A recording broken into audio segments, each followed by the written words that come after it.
A cop catches black twins driving alone on a stormy night and instantly calls for backup.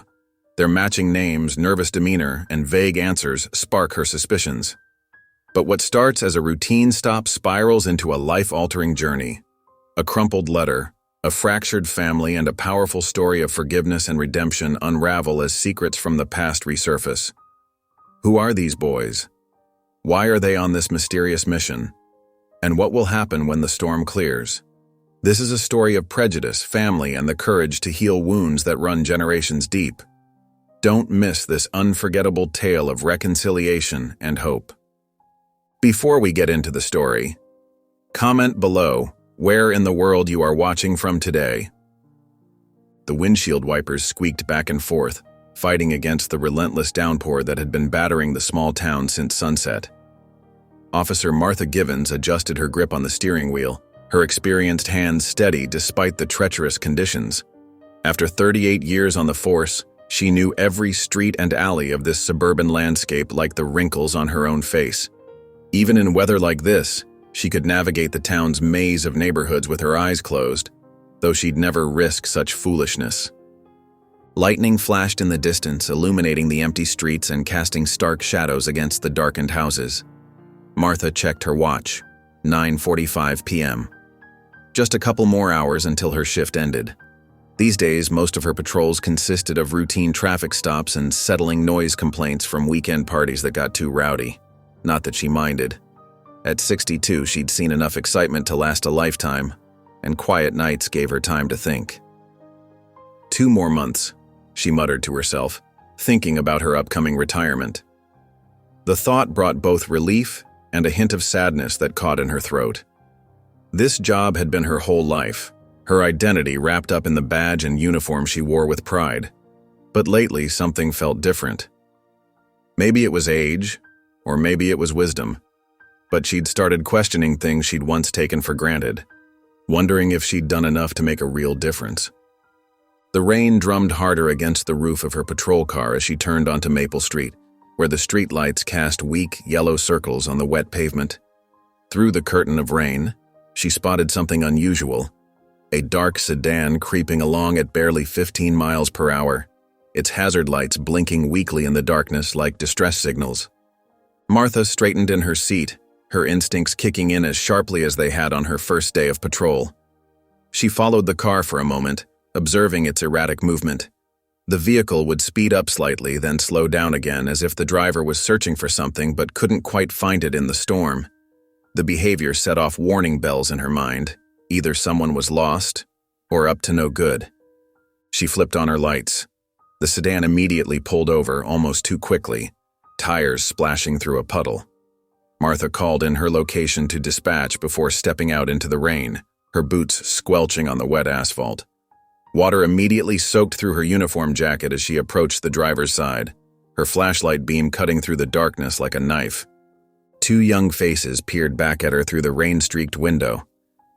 As the window rolled down, Martha noticed they were identical twins, probably no more than 16 or 17 years old. Both boys had the same dark hair and worried expressions, though one seemed to shrink back into the shadows while the other met her gaze directly, chin lifted slightly in defiance. "License and registration, please," Martha said, keeping her voice firm but neutral, the way she'd learned to speak to nervous teenagers over the decades. "Yes, ma'am," the more confident boy replied, reaching for his wallet with slightly trembling fingers. "I'm Nathan Blackstone, and this is my brother Noah." Martha examined their IDs carefully, noting the identical surnames and birth dates. Something about their nervousness set off warning bells in her mind. This wasn't ordinary teenage anxiety about being pulled over. "Where are you boys headed tonight?" The twins exchanged glances, a silent conversation passing between them. Noah, the quieter one, seemed to sink further into his seat while Nathan cleared his throat. We're delivering a letter, ma'am, to our grandfather." "At this time of night, in this weather?" Martha's flashlight beam moved between their faces, catching the tension in their expressions. "Does your grandfather know you're coming?" Another nervous glance between the brothers. "Not exactly," Nathan admitted, his fingers drumming against the steering wheel. "You see, our mother, Patricia Blackstone. She passed away recently. Martha noticed Noah's hands tighten into fists at the mention of their mother's name, his knuckles turning white. "I'm sorry to hear that," she said, softening her tone slightly. "But that doesn't explain why you're out here now." "The letter," Nathan started, then hesitated, wetting his lips. "It's her last wish. We're supposed to deliver it to him." "And your grandfather's name is?" The pause before Nathan's answer was a fraction too long, heavy with unspoken tension. "Harold," he said finally. "Harold Blackstone." Martha's suspicions deepened. Their story had holes, and their behavior suggested there was more going on than a simple letter delivery. Something in their eyes spoke of determination mixed with fear, a combination she'd seen too many times in her career. She stepped back from the car, rain running down her neck as she reached for her radio. "Dispatch, this is Officer Gibbons. I'm going to need backup at my location on Maple Street." The storm intensified, thunder rolling overhead like distant artillery as Martha kept her eyes fixed on the two nervous teenagers in the car, wondering what story lay behind their presence on this rain-soaked night. The flash of red and blue lights pierced through the rain as another patrol car pulled up behind Martha's. She watched in her rearview mirror as a young officer emerged, his uniform already getting soaked in the few steps it took him to reach her window. The steady drumming of raindrops against the car roof created a rhythmic backdrop to the scene, and occasional thunder rumbled in the distance. "Everything all right here, Martha?" Officer Brian Taylor asked, water dripping from his cap onto his collar. His hand rested instinctively on his utility belt as he peered into the car. Before she could respond, Noah's face lit up with recognition. "Officer Taylor, it's us, Noah and Nathan." His voice carried a warmth that cut through the dreary night, and he leaned forward eagerly from the back seat. Brian's professional expression melted into a warm smile, his eyes crinkling at the corners. "Noah, Nathan, I didn't expect to see you boys out here tonight." He turned to Martha, explaining, "I know these kids from the youth program at the community center, good kids." His voice softened, taking on a gentler tone. "I was so sorry to hear about your mom, boys. Patricia was one special lady. She always brought those amazing chocolate chip cookies to our fundraisers. Nobody could resist them, especially not the chief." Martha felt her cheeks warm slightly as embarrassment crept in. She'd been ready to call in a potential kidnapping situation, and here was Brian chatting with them like old friends, making her earlier suspicions seem almost foolish. Her fingers fidgeted with the radio clip on her shoulder. "They mentioned delivering a letter to their grandfather?" Martha prompted, still maintaining her professional tone while trying to get the conversation back on track. A streak of lightning illuminated the sky behind them. Brian nodded, wiping rain from his face with his sleeve. "Harold Blackstone. Lives out on Ridge Road, right?" The twins nodded in unison. Their mom passed just last month. She was trying to reconnect with her father before. He left the sentence unfinished, but his meaning was clear, hanging heavy in the damp air between them, like the fog collecting on the windows. Nathan shifted uncomfortably in the driver's seat, his fingers drumming against the steering wheel in an anxious rhythm. "We should get going. That bumper's not getting any more secure in this rain." "Yeah, what's the deal with this car?" Brian chuckled, trying to lighten the mood as he gestured at the vehicle's sorry state. "Looks like it's been through war and back. My first car wasn't much better, though." "It was all we could afford," Nathan snapped, then immediately looked apologetic, his shoulders sagging. "Sorry, it's just, been a rough night." His voice cracked slightly on the last word. Martha watched as the boys climbed out to check the bumper again. The rusty metal hung precariously, scraping against the wet pavement with each gust of wind. Noah held an umbrella while Nathan struggled with the makeshift wire holding it together, cursing under his breath as the rain soaked through his jacket, turning the fabric a darker shade of blue. The streetlight cast long shadows across their determined faces. Something tugged at Martha's heart, a feeling she usually tried to ignore on duty. These weren't troublemakers or criminals.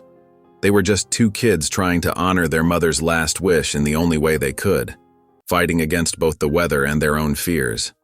She could see Patricia in both their faces, Noah's gentle determination, and Nathan's fierce loyalty. "I'll escort you," she found herself saying, surprising even herself. When both boys looked up at her skeptically, she added, "For safety reasons. That bumper's a hazard in this weather, and Ridge Road gets pretty dark. There's no streetlights out that way. Besides, this storm's only getting worse." Noah's face showed relief, his tense shoulders relaxing, but Nathan hesitated, pride warring with practicality in his expression. "We don't need—" "It wasn't a suggestion," Martha cut in, her tone professional but gentler than before, like she might use with her own nephew. "Brian, thanks for your help. I'll take it from here." Brian gave the boys an encouraging smile before heading back to his car, his boots splashing through puddles that reflected the flashing lights. "Take care, guys. And hey, your mom would be proud of you for doing this." Martha watched the twins exchange glances before Nathan finally nodded, resignation and gratitude mixing in his expression. "Fine," he said, climbing back into their car. "Lead the way, Officer Givens." As Martha pulled out onto the road, she could see the boys' headlights in her rearview mirror, following at a careful distance through the curtain of rain. The weather showed no signs of letting up, and the wipers worked overtime to maintain visibility on the dark road ahead, sweeping aside sheets of water in a steady rhythm that matched her heartbeat. The storm seemed to mirror the turbulent emotions of the night, but beneath it all was a sense of purpose that even the rain couldn't wash away. The windshield wipers worked overtime against the relentless downpour, as Martha led the way down the dark country road. Her patrol car's headlights cut through the rain, illuminating the path ahead like twin beams of hope in the darkness.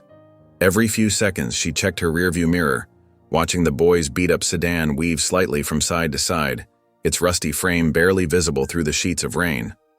The old car looked ready to give up at any moment, reminding her of the countless vehicles she'd helped stranded motorists with over the years. "That alignment's going to cause them trouble," she muttered to herself, noting how the car drifted toward the shoulder before Nathan corrected its course. The yellow lines on the road had become harder to see as the storm intensified, fading in and out like broken promises. Thunder rolled in the distance, a low growl that seemed to echo the tension of their journey. After 20 minutes of careful driving, Martha spotted the welcoming glow of a gas station ahead, its lights piercing through the gloom like a lighthouse. She flipped on her turn signal and pulled into the lot, the boys' car following close behind, tires splashing through growing puddles. The fluorescent lights from the station's overhead canopy cast harsh shadows across the wet pavement, creating an eerie dance of light and darkness. The few other cars in the lot sat empty, their windows fogged up from the temperature difference. Noah stepped out first, his thin jacket offering little protection from the wind and rain as it whipped around his lanky frame. As he reached for the gas pump, a strong gust whipped through the station, rattling the metal signs overhead like wind chimes in a hurricane. Martha watched as a white envelope flew from their car's dashboard through the open driver's door, dancing momentarily in the wind before landing in a puddle near her feet, the paper instantly darkening as it absorbed the water. "No." Noah's voice cracked with panic as he lunged for the envelope, his sneakers slipping on the wet concrete. Martha reached it first, but the damage was already done.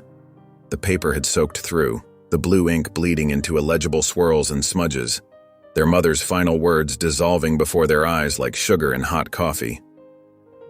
"That's Mom's letter." Nathan jumped out of the car, his face contorted with anger and fear, rain streaming down his cheeks like tears. His hands balled into fists at his sides, knuckles white with tension.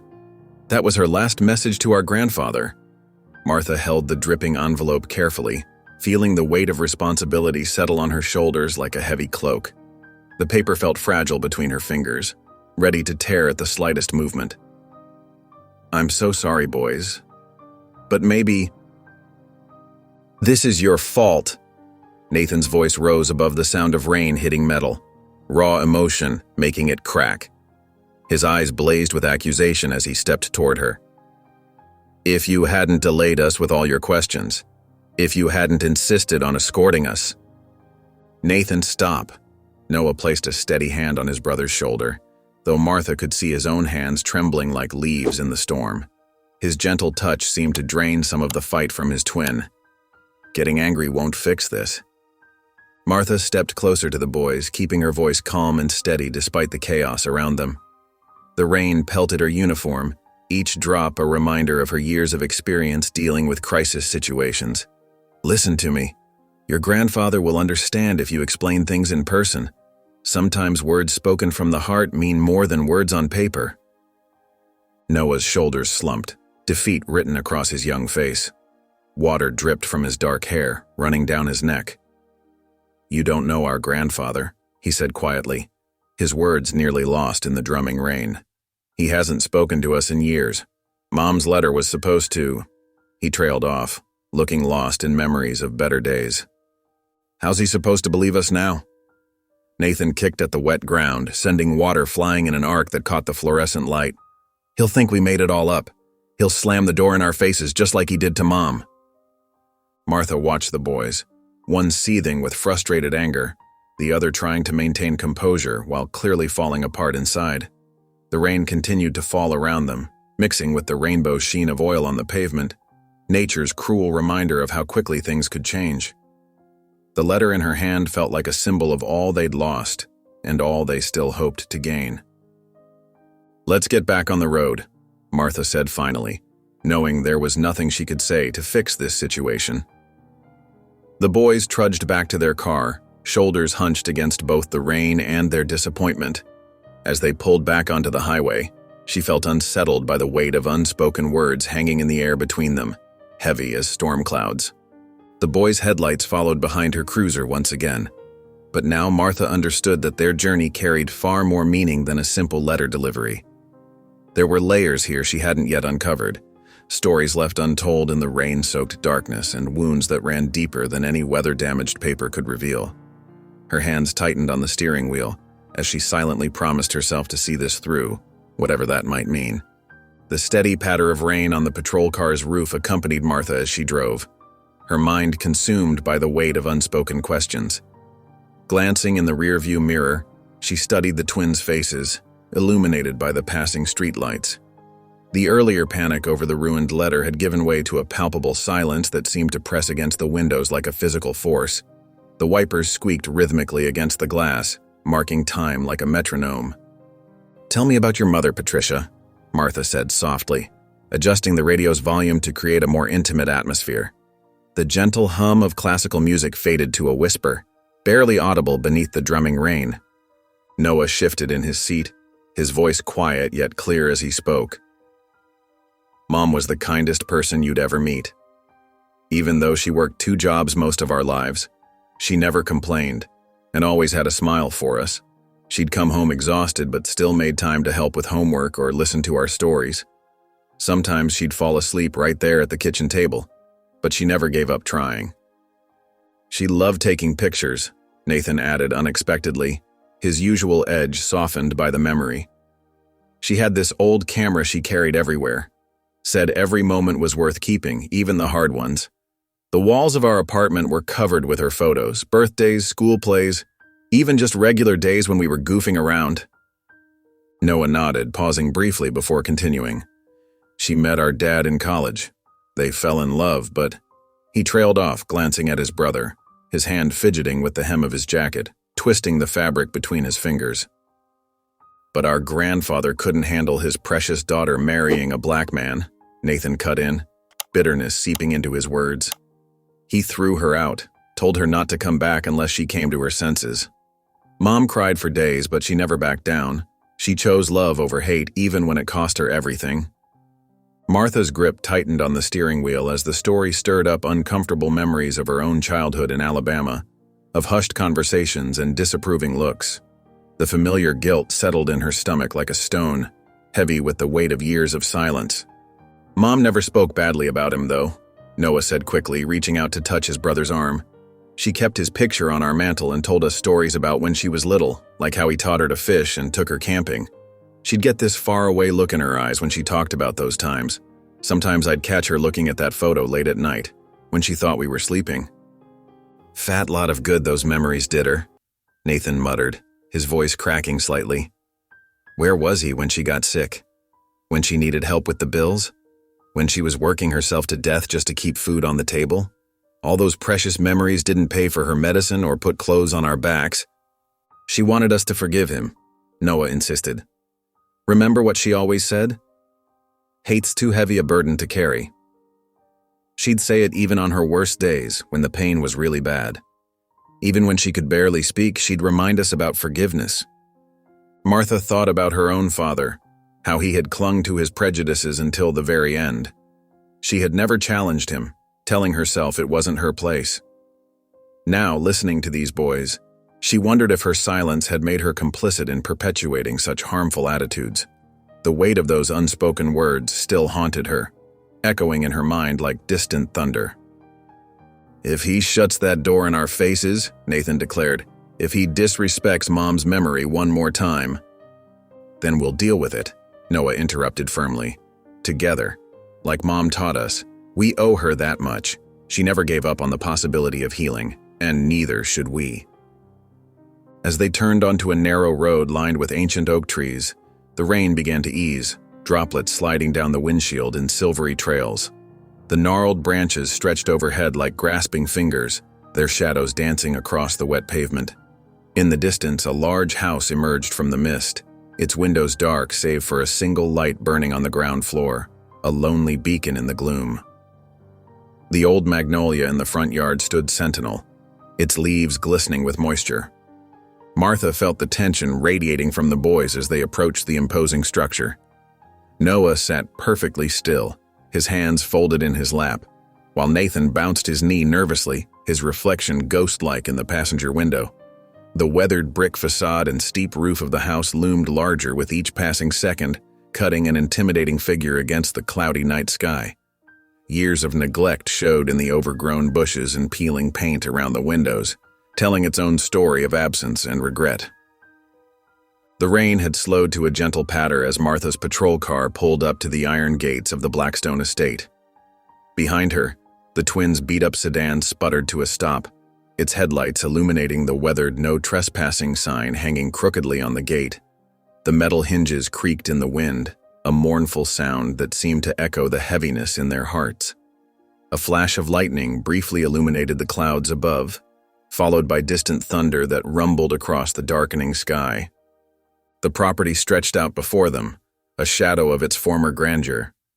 Untamed hedges spilled over the gravel driveway, and ivy climbed unchecked up the mansion's weathered facade.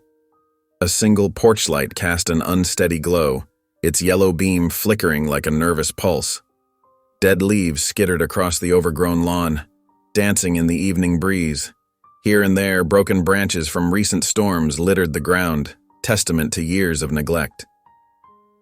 Martha stepped out of her car, her boots crunching on wet gravel.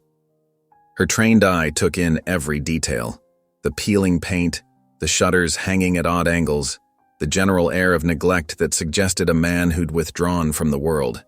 Even the brass doorknob had dulled to a lifeless brown, tarnished by years of disuse. The musty scent of decay hung in the air, mixing with the fresh smell of rain. In the car behind her, Noah and Nathan sat frozen, their faces pale in the dim light. Noah's hands gripped the steering wheel so tight his knuckles had gone white, while Nathan stared straight ahead, jaw clenched. The windshield wipers squeaked across the glass, marking time like a metronome. A bead of sweat rolled down Nathan's temple despite the evening chill. "Come on, boys," Martha called softly, her voice gentle but firm. "We've come too far to turn back now." She pulled her jacket closer against the damp air, her expression encouraging despite her own uncertainty. Noah nodded and opened his door, but Nathan remained seated, his shoulders tense. "He won't care," he muttered, bitterness seeping into his words. "Probably slam the door in our faces." His fingers drummed nervously against his knee, betraying his anxiety. Martha watched as Noah walked around to his brother's side and opened the door. "Mom would want us to try," he said quietly, placing a reassuring hand on Nathan's shoulder. The mention of their mother seemed to drain some of the tension from Nathan's frame. The brothers made their way up the crumbling concrete steps to the front porch, Martha following close behind. The wooden boards creaked under their feet, and the flickering porch light cast strange shadows across their faces. Cobwebs stretched between the porch railings, undisturbed for what seemed like years. Noah raised his hand to knock, then hesitated, looking back at Nathan for support. His breath formed small clouds in the cool evening air. The sound of his knuckles against the heavy wooden door seemed to echo through the empty yard. Seconds ticked by, marked only by the steady drip of water from the eaves and the distant cry of a night bird. The wind rustled through the overgrown bushes, creating whispered conversations in the darkness. Finally, the door opened with a low groan. Harold Blackstone stood in the doorway, tall and imposing despite his age. His gray hair was neatly combed, but his clothes looked rumpled, as if he'd been sitting alone in the dark. Deep lines were etched around his mouth and eyes, telling stories of years spent in solitude. His eyes moved from one twin to the other, confusion giving way to a flash of recognition that he quickly masked with a guarded expression. The smell of coffee and something burning, perhaps forgotten toast, wafted from inside. "I'm Noah Blackstone," Noah said, his voice surprisingly steady despite the slight tremor in his hands. "This is my brother Nathan. We're Patricia's sons." The words hung in the air between them, heavy with unspoken history. Harold took a step backward into the shadows of his house but didn't close the door. His face remained unreadable, though his hands gripped the doorframe tightly enough to whiten his knuckles. A muscle twitched in his jaw, betraying his inner turmoil. Martha stepped forward, her badge catching the weak porch light. "Officer Martha Givens, sir. I escorted these boys here due to the weather conditions." She paused, then added deliberately, her words weighted with purpose. "They're here because of their mother's final wishes." Her steady gaze met Harold's, communicating volumes in that brief exchange. Harold's expression flickered at the mention of Patricia, a brief crack in his stern facade revealing something raw underneath, but he maintained his stony silence. After what felt like an eternity, he stepped aside, wordlessly indicating they should enter. His shoulders sagged slightly, as if the weight of the moment was physically pressing down on him. The foyer beyond was dimly lit by a single table lamp, casting long shadows across the hardwood floors. The air inside smelled of old books and dusty memories, with hints of leather and wood polish lingering from better days. The twins crossed the threshold hesitantly, followed by Martha. The door closed behind them with a heavy thud, and the sound of rain dripping from the roof filled the oppressive silence that followed, each drop a reminder of the weight of the moment. In the stillness, a grandfather clock somewhere in the house ticked steadily, counting out the seconds of this long-delayed reunion. Harold led them through a narrow hallway lined with dusty photographs, their faces turned away from view like silent witnesses to years of solitude. Cobwebs clung to the corners of forgotten frames, and the wallpaper had begun to peel at its edges. The living room opened up before them, a cavernous space that felt empty despite its furniture. A single table lamp cast long shadows across the faded oriental rug, its dim light barely reaching the room's dark corners where time seemed to gather like dust. "Sit," Harold commanded, gesturing toward a worn leather couch. The twins hesitated before lowering themselves onto its cracked surface, the leather creaking beneath their weight like an old complaint. Nathan's jaw clenched as he took in the room's musty atmosphere, his fingers drumming restlessly against his leg, while Noah fidgeted with the damp envelope in his hands, careful not to tear its fragile edges. An ancient grandfather clock ticked away in the corner, marking each uncomfortable moment.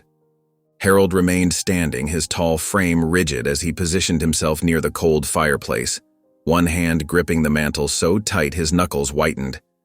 His eyes, sharp beneath bushy brows, darted between the boys, studying their features with an intensity that made them both uncomfortable.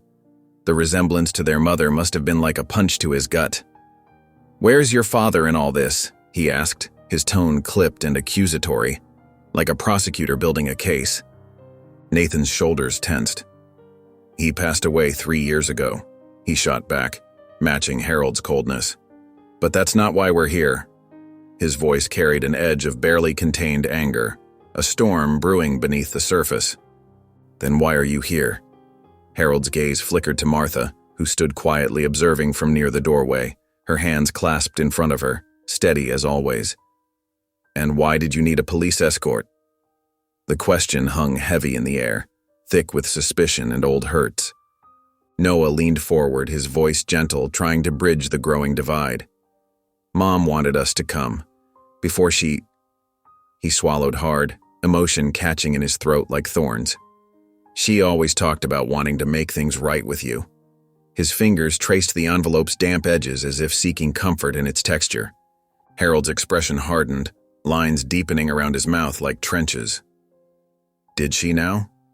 He turned away, studying a blank spot on the wall as if it held answers to questions he'd never asked.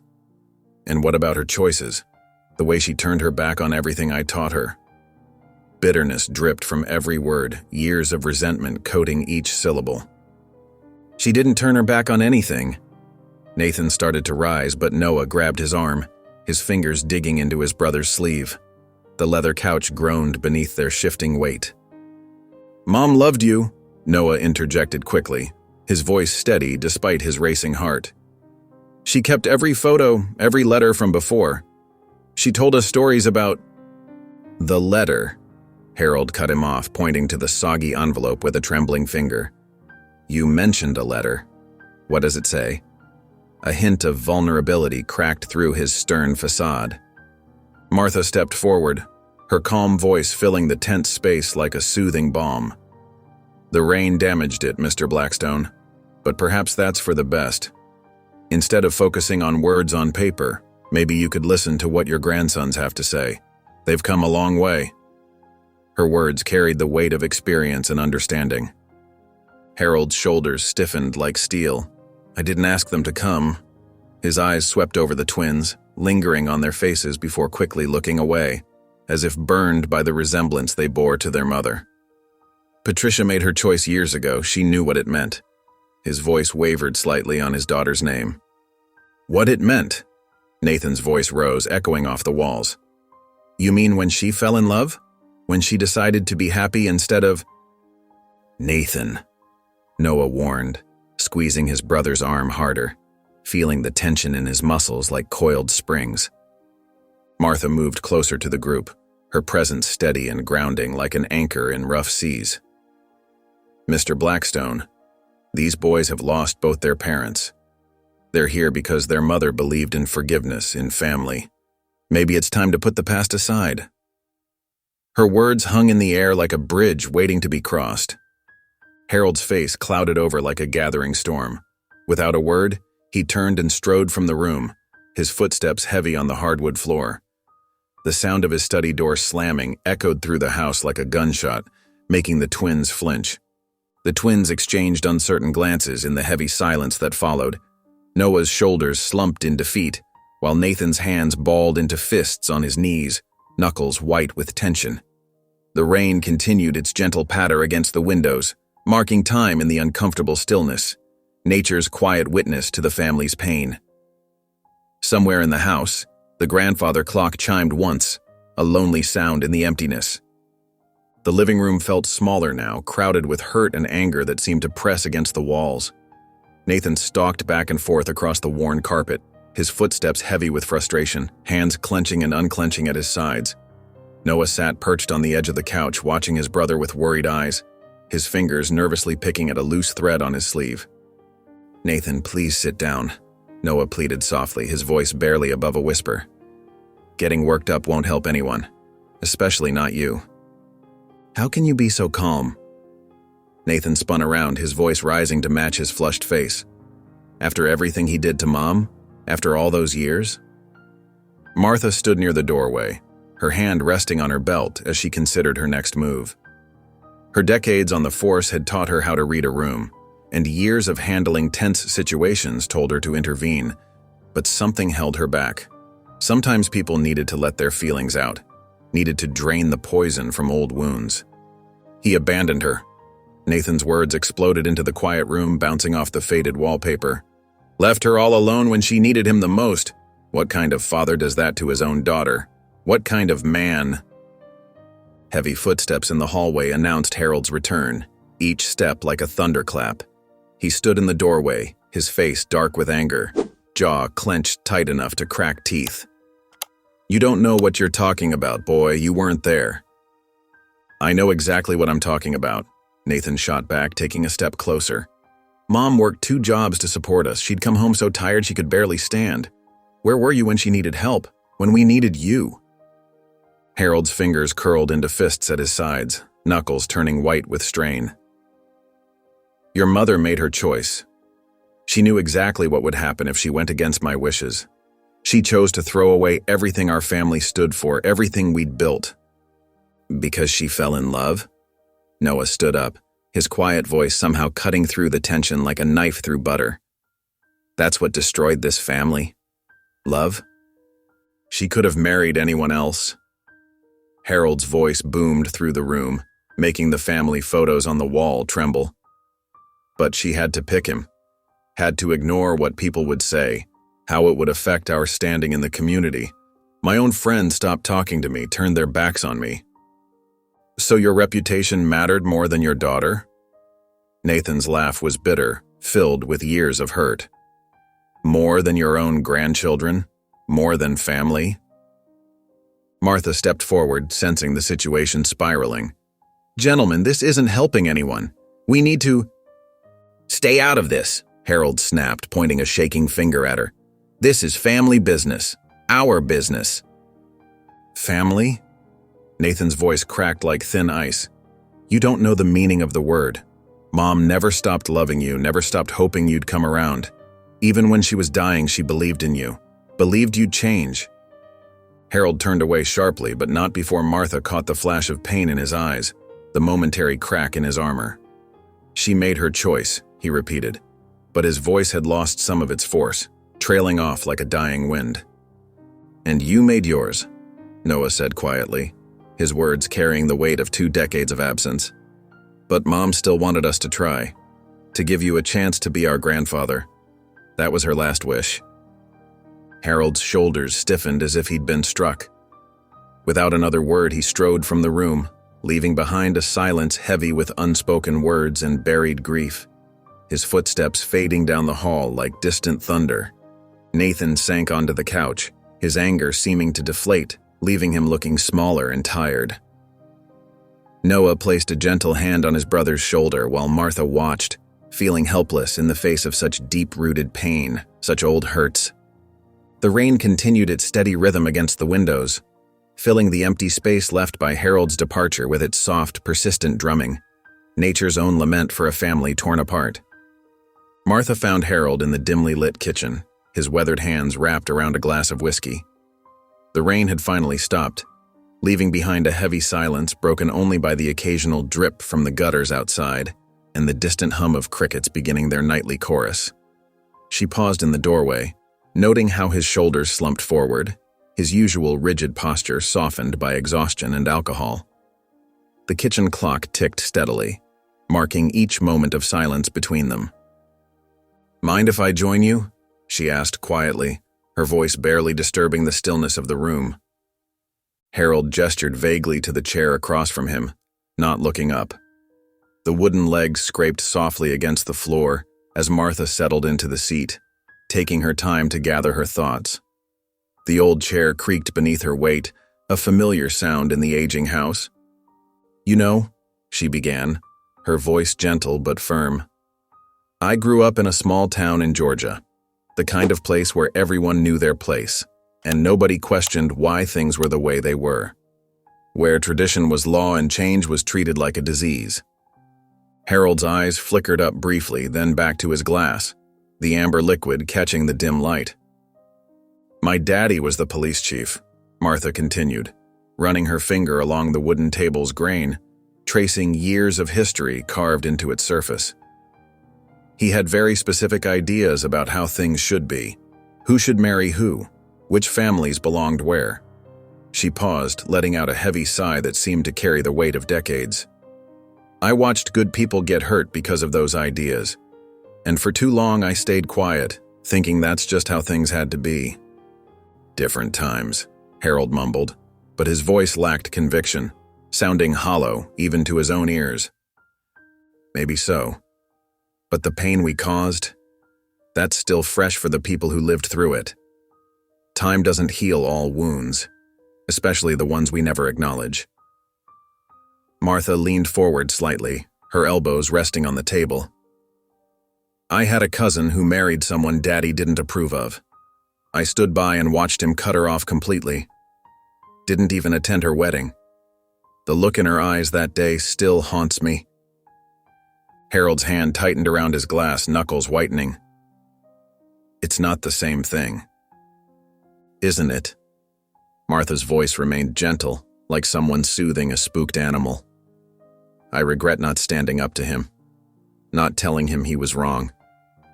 By the time I realized my mistake, it was too late. My cousin passed away before we could make things right, before I could tell her I was sorry for choosing silence over support. Harold closed his eyes for a moment, the weight of unspoken words visible in the deep lines of his face. When he opened them, they glistened with unshed tears. I wrote her a letter, he said suddenly, his voice barely above a whisper, rough with emotion. Patricia, about 5 years ago. Never sent it. It's still sitting in my desk drawer upstairs. Why not? Thought she'd throw it away, or worse, send it back unopened. He took a shaky breath that seemed to rattle in his chest. Pride's a funny thing, Officer Gibbons. Makes you do stupid things. Makes you hurt the people you love most. Makes you build walls so high you can't even see over them anymore. Martha nodded, understanding filling her features. You're still angry about her choice? Yes. No. Harold set his glass down with trembling fingers, leaving wet rings on the wooden surface. I'm angry at myself, for being so stubborn, for letting years slip by without seeing her face, without meeting those boys until now. His voice cracked slightly, like old ice breaking. She was my little girl, my Patricia. Sometimes the hardest person to forgive is yourself, Martha offered quietly, each word carefully chosen. But it's never too late to try. Harold lifted his glass again, staring into the amber liquid as if it held answers to questions he'd been asking himself for years. Thank you, he said softly, for sharing your story. For understanding. Martha recognized the subtle dismissal in his tone. She stood slowly, the chair creaking once more, knowing she'd given him plenty to think about. As she left the kitchen, she noticed his posture had changed, still burdened but perhaps a little less rigid than before, like a man who had finally set down a heavy load he'd been carrying for far too long. The morning light crept weakly through the study's dusty windows, casting long shadows across the oak desk where Noah searched for a pen. His fingers brushed against various items in the drawer, paper clips, rubber bands, and old receipts. Then he felt something different. Thick paper with worn edges. Noah pulled out a yellowed envelope, his heart skipping a beat when he saw his mother's name written in careful cursive. Patricia. The handwriting was unmistakably Harold's, though the ink had faded with time. The envelope was sealed but wrinkled, as if it had been handled many times without ever being sent. Small creases marked the corners where fingers had worried the paper over and over. His hands trembled as he carefully opened the envelope, knowing he shouldn't but unable to resist. The letter inside was dated 15 years ago, around the time his parents got married. The paper felt delicate, almost fragile in his hands. Noah's eyes moved across the pages, taking in Harold's careful penmanship, each letter formed with precise attention. Dearest Patricia, I find myself writing this letter for the 100th time. Though like the others, it will probably never reach you. My pride has built a wall between us that I don't know how to tear down. The sound of footsteps made Noah jump, his guilty conscience making his heart race. Nathan stood in the doorway, frowning at the paper in Noah's hands, his whole body tense with suspicion. What's that? Nathan demanded, crossing the room in quick strides, his boots heavy against the wooden floor. It's a letter Grandpa wrote to Mom, Noah said softly, his voice barely above a whisper. He never sent it. Nathan snatched the pages from Noah's hands, his eyes scanning the words rapidly. His face darkened with each line he read, jaw clenching tighter and tighter. Listen to this, Nathan spat, his voice rising with each word. While I cannot approve of your choices, I miss you. Choices? He means marrying Dad. Even in a letter he never sent, he couldn't just say he was wrong. Noah tried to interject, reaching toward his brother. But Nathan, look at the next part where he talks about what? His reputation, his precious family name?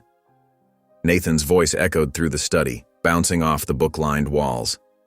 He's just making excuses. He had 15 years to send this letter to reach out to Mom, but he was too much of a coward. Martha appeared in the doorway, drawn by the commotion, her face etched with concern. "What's going on in here?" "We found proof," Nathan said bitterly, waving the letter like a flag of accusation. Proof that he never really wanted to make things right with Mom. He wrote this years ago, but couldn't even mail it because he still thought he was right. Noah reached for the letter, his movements gentle but urgent. "That's not fair, Nathan." He was struggling with... Struggling? Nathan's laugh was harsh, cutting through the air like a knife. Poor him, struggling with his bigotry while Mom raised us alone, while she worked 2 jobs, while she got sick. Martha stepped forward, her expression concerned, hands raised in a calming gesture. "Boys, maybe we should..." But Nathan was already moving, shoving past her toward the front door. Noah called after him, but the slam of the door drowned out his words, the sound echoing through the house like a gunshot. Noah hurried after his brother, leaving Martha standing in the study with the crumpled letter at her feet, its secrets spilled across the floor like tears. The rain returned with sudden fury, drumming against the roof as Martha grabbed her coat from the hook by the door. Through the window, she could see the twins' figures disappearing down the long driveway, their shoulders hunched against the downpour. Harold stood motionless on the porch, his weathered face drawn and pale in the gray morning light, his knuckles white where they gripped the doorframe. "I'll bring them back," Martha said firmly, reaching for her car keys before thinking better of it. This wasn't a moment for shortcuts. Harold remained silent, his eyes fixed on the retreating forms of his grandsons, looking more lost than she'd ever seen him. The wet gravel crunched under Martha's boots as she hurried after the boys, her feet sliding slightly on the slick stones. The storm had picked up, sending sheets of rain across the overgrown property, making the tall grass bow and sway. She could hear Nathan's angry voice carrying through the downpour, raw with emotion. "He had 15 years, Nathan shouted, his words punctuated by splashing footsteps and the occasional crack in his voice. 15 years to send that letter, to call, to do anything. He didn't even come to her funeral." "Nathan, please," Noah pleaded, trying to keep pace with his brother's angry strides, his usually neat hair plastered to his forehead. "We need to think about what Mom would want. You know she wouldn't want us leaving like this." Martha caught up to them on the muddy road, her uniform already soaked through, the fabric heavy against her skin. "Boys," she called out, keeping her voice steady and calm despite the rain running into her eyes. "Wait a minute." Nathan spun around, rain streaming down his face, mixing with what might have been tears. "Why? So we can go back and listen to more excuses? More about how he was protecting the family?" "Because your mother believed in forgiveness," Martha said quietly, taking a step closer. "And sometimes the hardest people to forgive are the ones we love most, the ones who should have known better." "Why do you even care?" Nathan demanded, his voice cracking slightly, fists clenched at his sides. "This isn't your family, your problem. You're just doing your job." Martha took a deep breath, feeling the weight of her next words. "Because I've spent 40 years as a cop watching people walk away from each other. Because I've stayed silent when I should have spoken up, played it safe when I should have taken a stand." She wiped rain from her face with a soggy sleeve. "And watching you boys trying to bridge this gap, it's made me face my own failures, my own moments of choosing the easy path instead of the right one." Noah stepped closer to his brother, placing a gentle hand on his shoulder, a mirror of their mother's calming gesture. "Nathan, walking away now. It's not what Mom wanted. You know that. She talked about this moment, about us finding him. She wanted us to try," Nathan admitted, his anger deflating slightly as his shoulders sagged. "But he has to try too. I won't watch him dismiss her choices all over again. I won't let him pretend she was wrong." "Then tell him that," Martha urged, gesturing toward the house. "Make him understand. But you can't do that from out here in the rain. Some conversations need to happen face to face." Nathan looked back at the house where Harold's silhouette still stood in the doorway, like a statue frozen in time.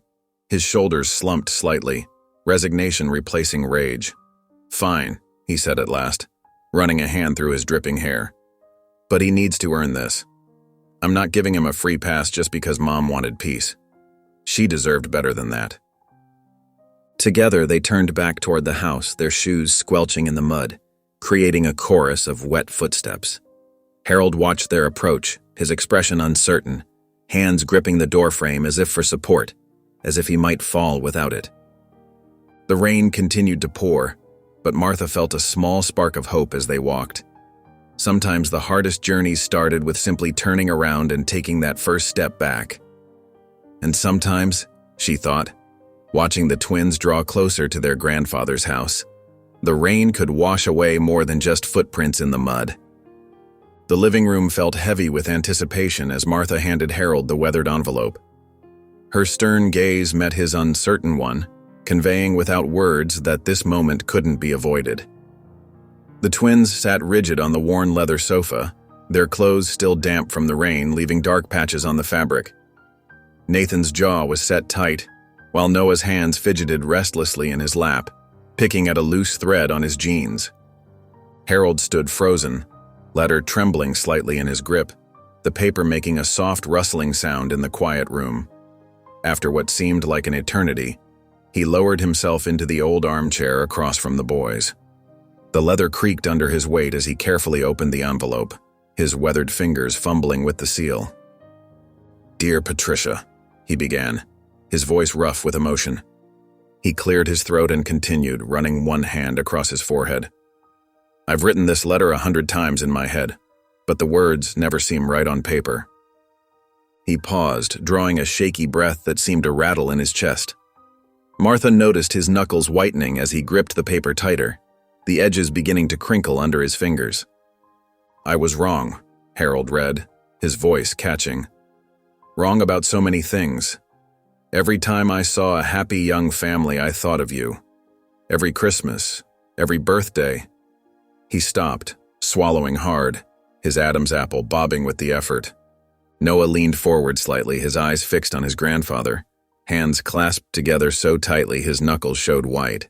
Even Nathan's hostile expression softened almost imperceptibly, though tension still radiated from his rigid posture. "My pride kept me from accepting your choices," Harold continued, the words coming slower now, each one seeming to cost him dearly. "But my fear kept me from making things right. I was afraid you'd reject me the way I rejected you, afraid to admit how ashamed I was of my behavior." Nathan shifted on the sofa, his hands clenching into fists against his thighs. But he remained silent, watching Harold's face intently, his own features a storm of conflicting emotions. "I don't expect forgiveness," Harold read, his voice barely above a whisper, the words floating like dust motes in the heavy air. "I don't deserve it, but I want you to know that not a day goes by that I don't regret letting you go." When Harold finished reading, he lowered the letter to his lap, the paper crinkling softly. "I never sent it," he said, looking directly at the twins for the first time, his eyes red-rimmed and glistening. "I convinced myself it was too late, that the damage was done, but really I was just a coward." Nathan stood up abruptly, the sofa groaning beneath him. "Do you know what it did to her?" His voice shook with emotion, years of pent-up anger and hurt spilling out.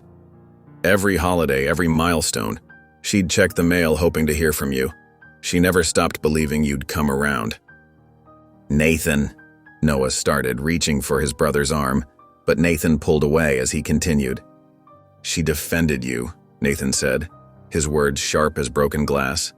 "Even when you didn't deserve it. She taught us about forgiveness, even while carrying the pain you caused." Noah spoke up softly, his gentle voice a contrast to his brother's anger. "We're not here to fix what happened, Grandfather.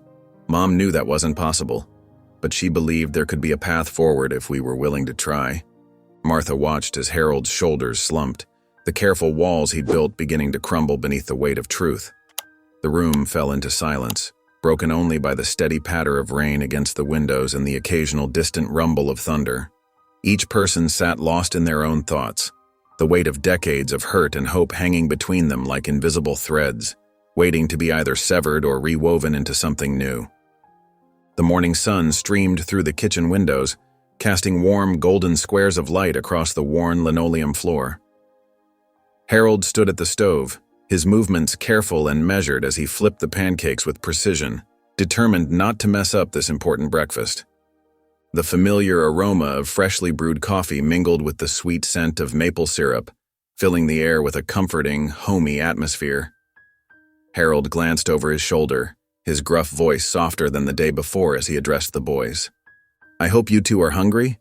These were your mother's favorite when she was young." Noah and Nathan exchanged surprised looks, not expecting such a thoughtful gesture from their stoic grandfather. Martha sat between them, offering an encouraging smile, her presence a steadying influence. "She used to wake up early on Saturdays, always wanting to help make breakfast," Harold continued, his voice wavering slightly as he placed a stack of golden brown pancakes in the center of the table.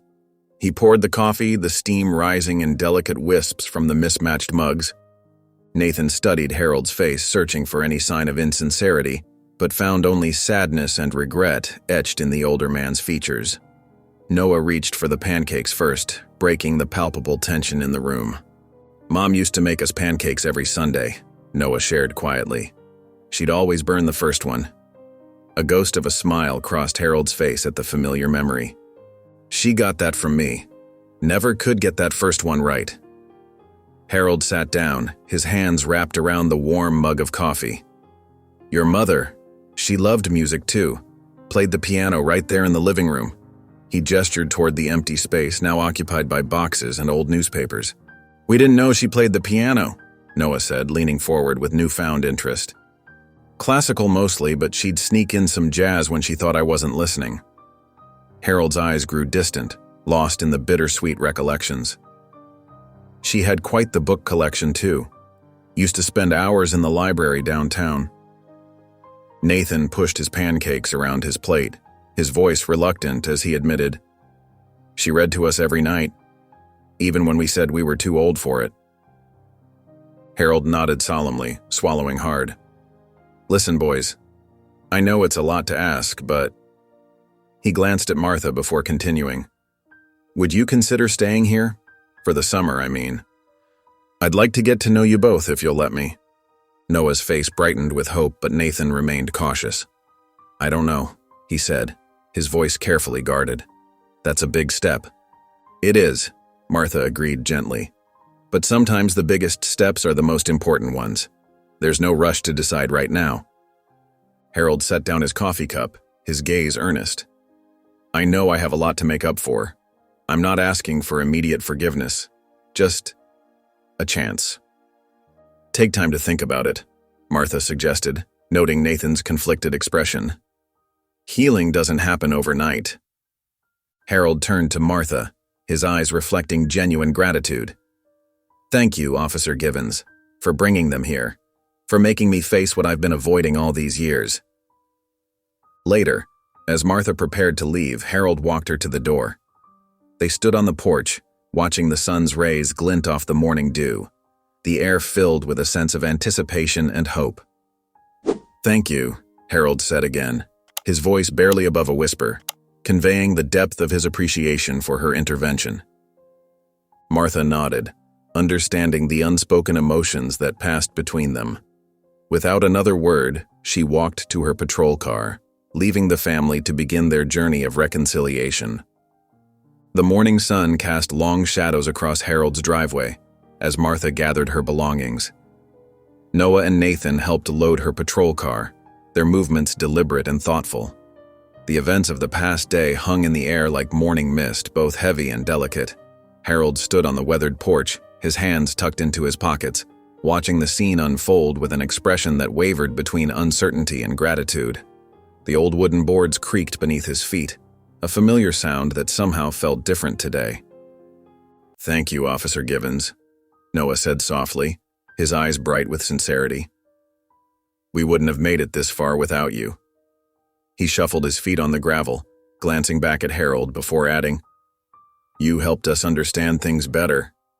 His voice carried the weight of newfound wisdom, mixed with hope for what lay ahead. Nathan stood slightly apart, his arms crossed, but nodded in agreement. "Yeah, thanks," he mumbled, but the tension in his shoulders had eased somewhat from the previous day. A gentle breeze ruffled his dark hair, so much like his mother's. Martha closed the trunk of her car with a solid thunk and turned to face the boys. "Remember what I said. Healing takes time. There's no rush to fix everything at once." She looked up at Harold on the porch, her eyes reflecting years of experience with families just like this one. "The important thing is to keep trying, even when it gets difficult." Harold cleared his throat and stepped down from the porch, approaching the group with measured steps. The gravel crunched beneath his worn work boots. "Officer Givens," he began, his voice rough with emotion. "I wasn't prepared for any of this, having you here." He paused, searching for words, his weathered hands fidgeting at his sides. "Well, it helped more than I can say." Martha nodded, understanding the weight behind his simple words. "Just keep moving forward, Mr. Blackstone. That's all anyone can ask." Her badge caught the morning light, glinting softly. Nathan shifted his weight, uncrossing his arms. "I'll stay for the summer," he said quietly, not quite meeting Harold's eyes. His words carried both promise and caution. "But I'm not making any promises beyond that." "That's fair," Harold replied, relief evident in his voice. The morning light softened the lines around his eyes. Noah's face brightened, eager to build on this fragile new beginning. "We can work on fixing up the garden," he suggested. "Maybe repaint some of the house too."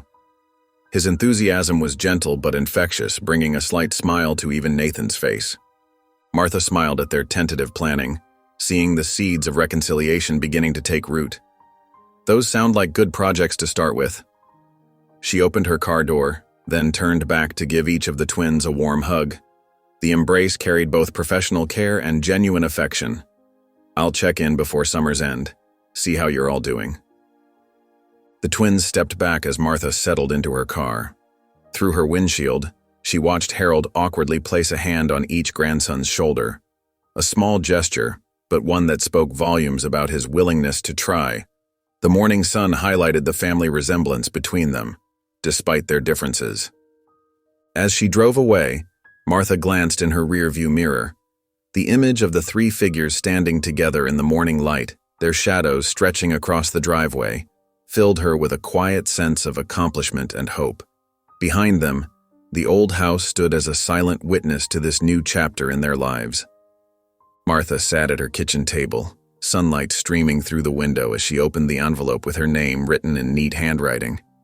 The paper was crisp, and she recognized Noah's careful penmanship immediately. Her morning coffee grew cold beside a half-eaten piece of toast as she began to read. "Dear Officer Givens," the letter began, "I hope this finds you well. I wanted to write and thank you for everything you did that rainy night and the days that followed. You didn't just escort us to Harold's house. You helped us find our way back to family. When we felt lost and angry, you showed us a path forward." Martha's eyes softened as she continued reading, her fingers tracing the neat lines of text. Noah described their first few weeks with Harold, painting a picture of slow but steady progress. He wrote about Harold's attempts to connect, sharing old photo albums and telling stories about their mother as a young girl. "Yesterday," Noah wrote, "Harold showed us Mom's old room. He'd kept it exactly as she left it, right down to the books on her shelf and the faded posters on the walls. Nathan pretended not to care, but I caught him looking through her old journal later that night, sitting alone in the window seat where she used to read." The letter detailed how Nathan had begun helping Harold fix the aging house, starting with the loose boards on the back porch. Though they worked mostly in silence, Noah noted it felt like a beginning. "Sometimes I hear them talking about the repairs," he wrote. "It's not much, but it's more than we had before." Harold even asked Nathan's opinion about what color to paint the trim, and they spent an entire afternoon debating between forest green and navy blue. Martha smiled at Noah's description of Harold's cooking attempts. "He's terrible at it," Noah admitted in the letter, "but he tries. Last week he burned 3 batches of pancakes before getting one right." Nathan actually laughed, not at Harold, but with him. "It was the first time I'd heard that sound in months. Now Harold's determined to master French toast, though the kitchen smells like burned cinnamon most mornings." The letter continued, describing their plans for the future. Noah wrote about their upcoming graduation and their hopes for college. Harold had offered to help them look at schools, though Nathan was still uncertain about accepting the help. "It's complicated," Noah explained, "but we're working through it. Mom always said time and patience could heal most wounds. Yesterday I caught Harold looking at college brochures when he thought no one was watching." Toward the end of the letter, Noah's writing became more personal. "We'd be honored if you would attend our graduation ceremony in May. You helped us find more than just Harold's house that night. You helped us find a chance at being a family again. Please come as our special guest. Harold said he'd save you a seat in the family section, right between him and Nathan." Martha set the letter down, touching the corner of her eye where a tear had formed. The morning sun felt warmer somehow, and her kitchen seemed brighter. She picked up the invitation card that had fallen from the envelope, running her fingers over the embossed letters announcing the graduation date. The card was decorated with the school colors, blue and gold, and she could already picture the twins in their caps and gowns. The letter had ended with a simple postscript. "Mom would have liked you, Officer Givens. You have her way of seeing the good in people, even when they can't see it themselves. Thank you for helping us find our way. Sometimes the bravest thing isn't standing your ground. It's taking that first step forward." Martha carefully folded the letter and placed it back in its envelope. She would keep this one, she decided, tucked away with her most precious memories. It served as a reminder that sometimes the most important police work happened without sirens or handcuffs. Sometimes it just took a willing heart and the courage to care. She made a mental note to mark the graduation date on her calendar, knowing that this would be one ceremony she wouldn't miss for the world. Martha adjusted her navy blazer as she walked across the sun-drenched lawn toward the graduation ceremony. Rows of white chairs stretched before her, filled with excited families clutching programs and flowers. The air buzzed with chatter and laughter, punctuated by the occasional pop of a camera flash. A light breeze carried the sweet scent of freshly cut grass and early summer blooms. She spotted Harold immediately, his tall frame standing out in the front row. He wore a charcoal suit that looked newly pressed, and his silver hair was neatly combed. In his hands, he held a bouquet of yellow roses, Patricia's favorite flowers Martha remembered from the boys' stories. His fingers fidgeted with the ribbon wrapped around the stems, betraying his nervous energy. The morning sunlight caught the silver watch on his wrist, a graduation gift for the boys that he'd shown her earlier that week. "Officer Givens," Harold called out, waving her over. His face had softened since their first meeting, the hard lines around his mouth replaced by smile creases. "I saved you a seat." He gestured to the empty chair beside him, a program already placed there for her. The ceremony began with pomp and circumstance playing through the speakers. Martha felt her throat tighten as Noah and Nathan appeared in their royal blue caps and gowns. They walked tall, their shoulders straight, so different from the uncertain boys she'd met in the rain months ago. Their tassels swayed with each step, catching the morning light. When Noah took the podium as valedictorian, his voice rang clear across the crowd. "Our mother always told us that forgiveness isn't just a gift we give others. It's a gift we give ourselves," he said, his words causing Harold to dab at his eyes with a handkerchief. "She taught us that family isn't just about blood or perfect histories. It's about choosing to love, even when it's hard. Especially when it's hard." His hands gripped the podium tightly as he spoke, but his voice never wavered. Nathan's unexpected addition to the ceremony came during the student acknowledgments. He stepped up to the microphone, his hands steady despite his usual discomfort with public speaking. "I want to thank two people who showed us what real courage looks like," he said. "Our grandfather, who opened not just his home but his heart to us, and Officer Martha Givens, who reminded us that sometimes the longest journey starts with a traffic stop." His eyes found Martha's in the crowd, and she saw the same determined spark that had first caught her attention months ago.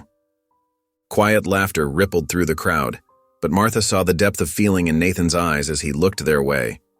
Harold reached over and squeezed her hand, his own eyes glistening. The simple gesture spoke volumes about how far they'd all come.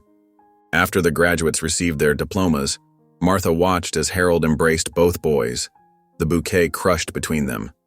Noah hugged back immediately, while Nathan hesitated just a moment before joining in. The sight of them together, Harold's silver head bent close to the boy's dark ones, made Martha's heart swell. She could almost feel Patricia's presence in that moment, watching over her family as they healed. "Officer Givens," Noah called out, breaking away to hug her. His graduation gown rustled as he moved. "We wouldn't be here without you." "Martha," she corrected gently, wrapping her arms around him. "I think we're well past formalities."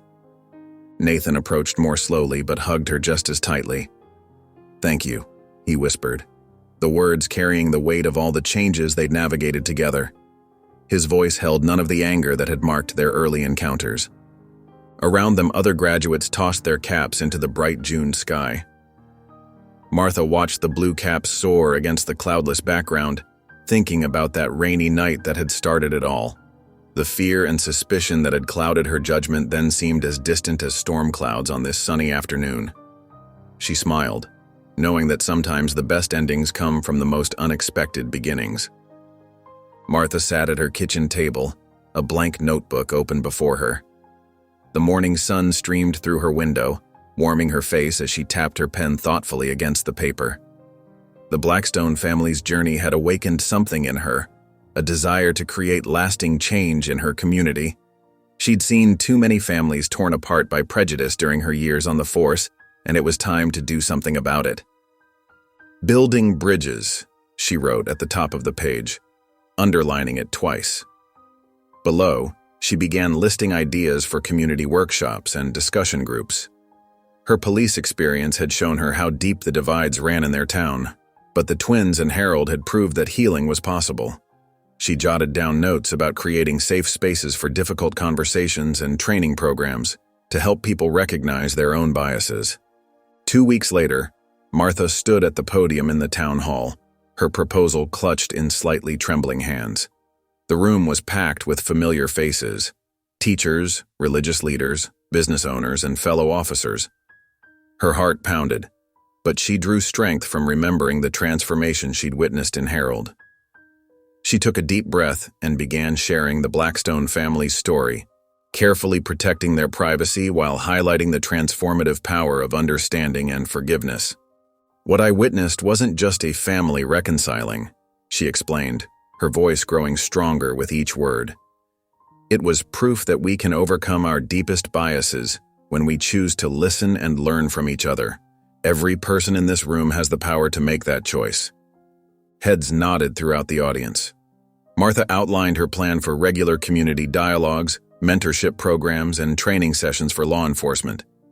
She emphasized the importance of creating opportunities for different generations to connect and learn from each other. When she finished speaking, several hands shot up immediately. Pastor Williams offered his church as a meeting space, suggesting they could start with monthly gatherings. The high school principal suggested incorporating student leadership programs, noting how young people often led the way in embracing change. Officer Brian Taylor approached her after the presentation, his face lit with enthusiasm. "Count me in, Martha," he said, adjusting his badge. "My youth outreach programs would dovetail perfectly with this. The kids already trust me. We could build on that." They spent the next hour brainstorming ways to engage younger residents. Brian's experience working with teens would be invaluable, and Martha felt grateful for his support. His energy reminded her of Nathan's passionate determination to make things right. As the hall emptied, several retired officers lingered to talk with Martha. They shared their own stories of witnessing prejudice and regretted not taking action sooner. Some had tears in their eyes as they spoke about missed opportunities to make a difference. Martha listened intently, recognizing her past self in their words. She invited them to join her initiative as mentors, emphasizing how their experiences could help guide the next generation of officers toward more compassionate policing. The meeting had run later than expected, and the sun was setting as Martha gathered her materials. Her phone buzzed with a text message from Noah. "Thanks again for coming to graduation. Nathan and I are helping Grandpa restore the old greenhouse. He's actually letting Nathan take charge of the project. Hope your presentation went well today. You inspired us to make changes. Now go inspire others." Martha smiled, feeling a deep sense of satisfaction. The Blackstone story had set her on this new path, and she was ready to help others find their way toward healing and understanding. Their journey had shown her that it was never too late to start making things right. The old house creaked with new life as Noah and Nathan moved their belongings into the spare bedrooms. Cardboard boxes lined the hallway, and the sound of footsteps echoed through rooms that had been silent for years. Harold stood in the doorway of his study, watching as the twins transformed his quiet sanctuary into something altogether different. The floorboards groaned under the weight of heavy boxes, and dust motes danced in shafts of morning light. Noah hummed quietly while unpacking his books, arranging them carefully on dusty shelves, occasionally pausing to wipe away years of accumulated grime with his sleeve. Nathan worked in silence, methodically hanging his clothes in the ancient wardrobe, his movements stiff and purposeful. The morning sunlight filtered through lace curtains that hadn't been washed in years, casting intricate shadows on the wooden floor. The musty smell of aged wood and forgotten memories filled every corner. At breakfast the next day, Harold awkwardly placed plates of scrambled eggs and toast in front of the boys. "I'm not much of a cook," he admitted, rubbing the back of his neck. "Your grandmother was always better at this." His hands shook slightly as he set down the salt and pepper shakers. Noah smiled encouragingly. "It looks great, thanks." Nathan just nodded and began eating, the scrape of his fork against the plate the only sound in the kitchen. Later that afternoon, Harold retrieved a leather-bound photo album from his study. The corners were worn smooth from handling, and the pages crackled as he opened it. Noah leaned in closer, eager to see the images of their mother's childhood, his breath fogging the plastic sheet protectors. "This was Patricia on her 6th birthday," Harold said softly, pointing to a photo of a small girl in a party dress, her smile missing 2 front teeth. "She insisted on wearing that dress for a week straight. Your grandmother finally had to hide it just to wash it." Noah traced the photograph with his finger. "Mom never showed us pictures from when she was little." His voice caught slightly on the word, "Mom." Harold turned another page, revealing more snapshots of Patricia growing up, riding a bicycle, building a snowman, graduating from middle school. Each image sparked a memory he shared in halting words, as if testing whether the stories were welcome. His voice grew stronger with each recollection, though his hands still trembled. Nathan remained at the edge of the room, arms crossed, listening but not participating. The tension in his shoulders was visible, a coiled spring waiting to release. His jaw clenched and unclenched rhythmically. Then Harold made the mistake that shattered the fragile peace. "Your father," he began, his voice hesitant. "I never really gave him a chance to." "Don't." Nathan's voice cut through the air like a knife. "Don't pretend you care about Dad now. You made it pretty clear how you felt about him marrying Mom." His hands balled into fists at his sides. Harold's face paled. "Nathan, You didn't even come to their wedding," Nathan continued, his voice rising. "You weren't there when Mom needed you. You don't get to talk about Dad like you're sorry now." His words echoed off the walls, making them seem even louder. Noah reached for his brother's arm. "Nathan, please." "No, he needs to hear this," Nathan said, stepping forward. "You broke Mom's heart because you couldn't accept who she loved. And now you want to act like none of that happened?" His chest heaved with emotion. Harold set the photo album down carefully, his hands trembling slightly. "You're right," he said quietly. "I have no right to speak about your father. I'm sorry." The words seemed to age him visibly. Later, as the sun began to set, Harold found Nathan alone on the back porch. He approached cautiously, like someone approaching a wounded animal. The wooden boards creaked beneath his feet, announcing his presence. "Nathan," he said softly, "I know I can't change the past, but I want to do better now. I want to earn your trust, even if it takes a long time." The evening crickets filled the silence between his words. Nathan didn't turn around, but his shoulders relaxed slightly. He gave a small nod, acknowledging Harold's words without accepting them completely. The silence between them felt less hostile than before, though still far from comfortable. The setting sun painted the sky in shades of orange and pink. a peaceful backdrop to their tentative moment of understanding. Martha stood at the front of the church basement, her hands clasped together to stop them from shaking. Metal folding chairs squeaked as people settled in, their faces expectant. The fluorescent lights hummed overhead, casting a harsh glow on the dozen or so attendees who had shown up for the first meeting of the Community Bridge Builders group. The smell of coffee and store-bought cookies wafted from a small table in the corner. "I never thought I'd be standing here," Martha began, her voice steady despite her nerves. "For 30 years I wore a badge and thought I knew exactly who I was and what was right. But sometimes life has other plans." She smoothed down her navy blazer, a habit from her police days that brought comfort in moments of uncertainty. She took a deep breath and shared the story of that rainy night when 2 teenage boys changed her perspective forever. As she described the twins, Harold's initial resistance, and her own journey of self-discovery, heads nodded around the room. Martha noticed Mrs. Chen, a local shop owner, dabbing at her eyes with a tissue. An elderly couple in the front row held hands tighter as she spoke about family reconciliation. "I realized that night that we all carry biases we don't want to admit," Martha continued, her voice growing stronger with each word. "Sometimes it takes seeing yourself in someone else's story to understand the weight of those prejudices. And sometimes it takes the courage of young people to show us where we've gone wrong."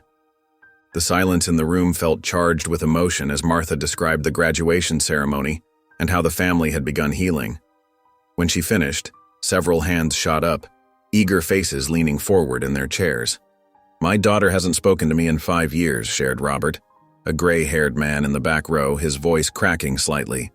"I said things about her wife that I regret deeply. Hearing your story gives me hope that maybe it's not too late." His weathered hands gripped the chair in front of him as he spoke. Others began opening up too. Sarah, a young teacher with kind eyes, talked about growing up in a family divided by political beliefs. James, a retired pastor with salt and pepper hair, admitted his struggle to accept his son's interfaith marriage, his collar seeming to tighten as he spoke.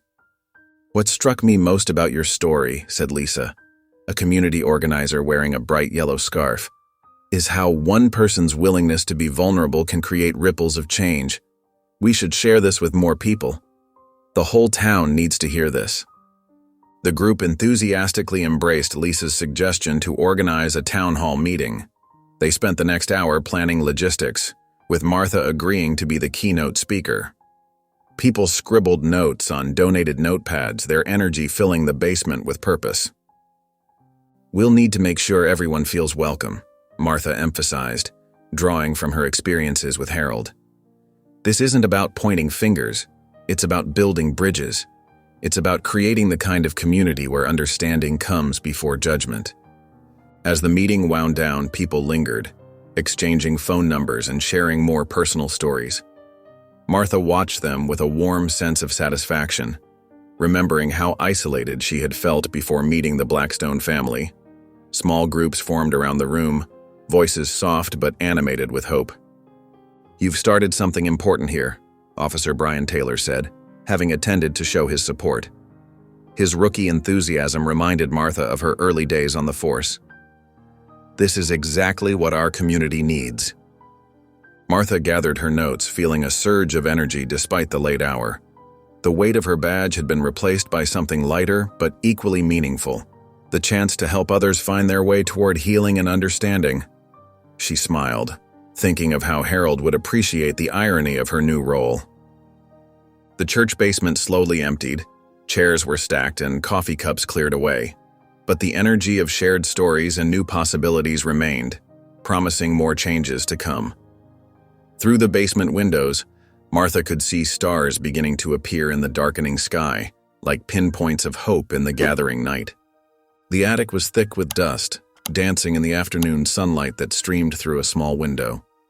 Noah and Nathan had spent hours sorting through boxes of old photographs, Christmas decorations, and forgotten furniture. Their shirts were stained with grime and cobwebs clung to their hair.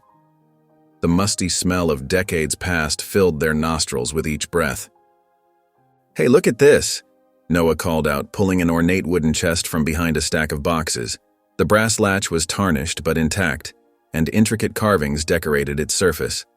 Delicate vines and flowers wound their way across the dark wood, telling stories of craftsmanship from another era.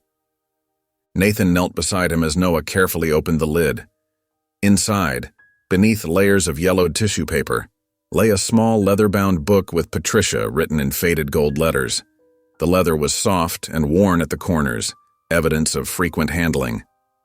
"It's Mom's diary," Noah whispered, handling it like a precious artifact. His fingers trembled as he opened to the first page, where teenage Patricia had written about her dreams of becoming a writer.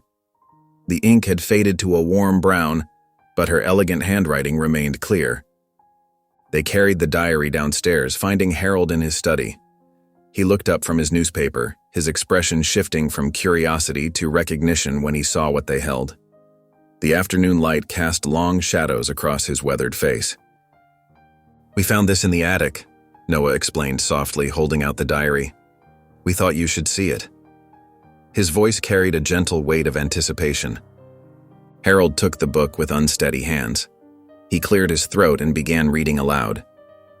"Dear Diary, Dad took me to the bookstore today. He let me pick out any book I wanted, and we got ice cream after. I wish every day could be like this." The memory seemed to physically pain him. His voice cracked on the last words.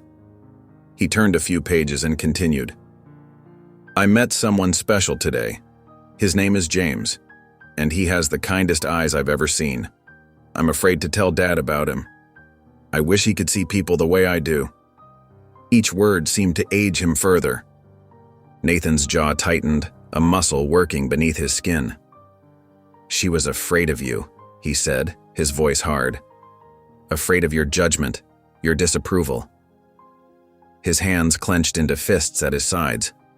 Harold kept reading, each entry revealing Patricia's internal struggle between her love for her father and her growing relationship with James. "I know Dad won't understand," one entry read, "but James makes me feel like I can be myself. Why can't love be enough?" The words hung heavy in the air between them. "It should have been enough," Nathan burst out, his voice rising with emotion. "She needed you to stand by her to protect her, but you chose your prejudices instead." His eyes blazed with years of pent-up anger. Noah placed a calming hand on his brother's shoulder, feeling the tension beneath his grip. "Nathan, remember what Mom always said about forgiveness?" His gentle tone carried an echo of Patricia's wisdom. "Forgiveness doesn't erase what he did," Nathan shot back, shrugging off his brother's hand. "These pages are filled with her pain, her loneliness. He abandoned her when she needed him most." His words cut through the air like knives. Harold closed the diary gently, his face ashen. I need some time with this," he said, his voice barely audible. "Please." His hands clutched the diary as if it were his last connection to his daughter. The twins exchanged glances before leaving Harold alone in his study.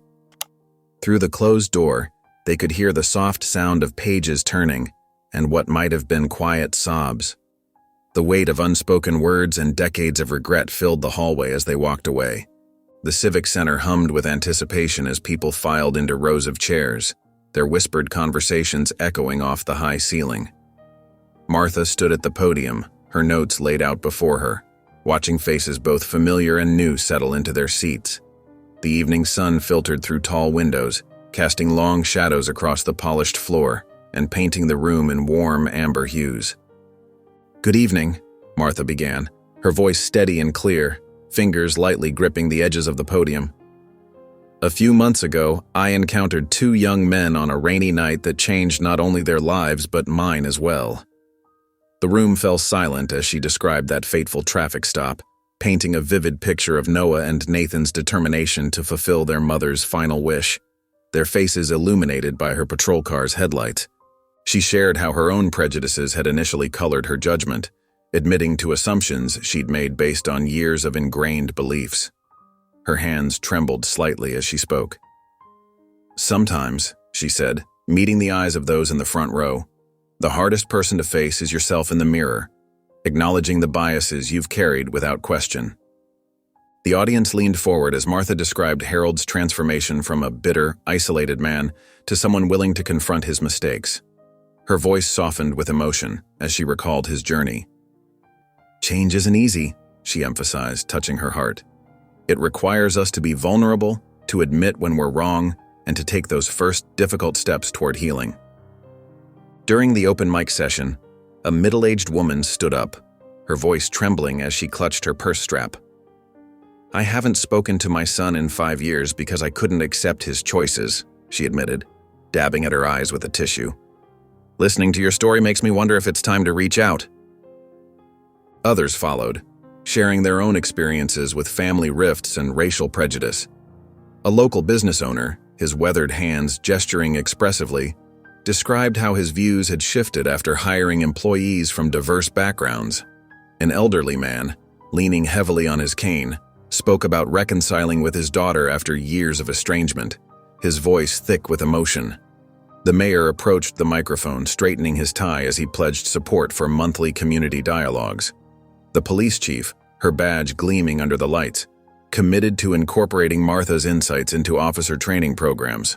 Local church leaders stood together, offering their spaces for future workshops and community gatherings. As the formal presentation concluded, people gathered around Martha, sharing personal stories and asking how they could get involved. She noticed tears in some eyes, determined resolve in others, and hope shining in nearly everyone's faces. Just as she was preparing to leave, gathering her notes with trembling fingers, her phone buzzed with a text from Noah. "Harold's teaching us to make Grandma's apple pie. Even Nathan's smiling. Thank you for everything, Martha."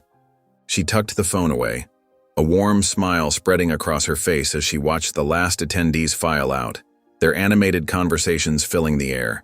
She knew that real change was possible, one conversation at a time, one opened heart after another. The afternoon sun cast long shadows across the cemetery's winding paths as Harold's car pulled into the quiet parking area. He gripped the steering wheel tightly, his knuckles white with tension, fighting the urge to turn around and drive away. The twins sat in the back seat, exchanging uncertain glances. A gentle breeze rustled through the oak trees lining the cemetery grounds, carrying the sweet scent of fresh-cut grass and early autumn leaves.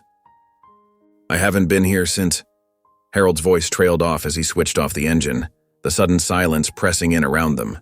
He cleared his throat and tried again, the words catching slightly. "Since the funeral."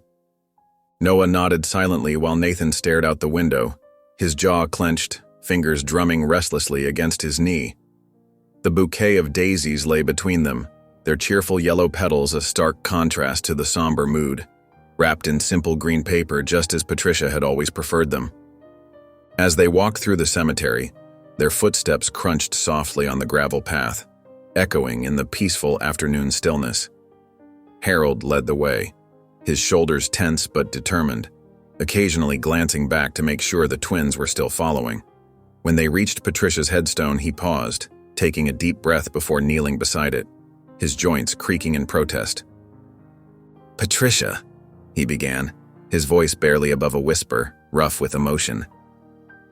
"I'm so sorry, sweetheart. I'm sorry I wasn't there when you needed me." His hand trembled as he traced the letters of her name, feeling the sharp edges of each carved letter. "I've missed you so much."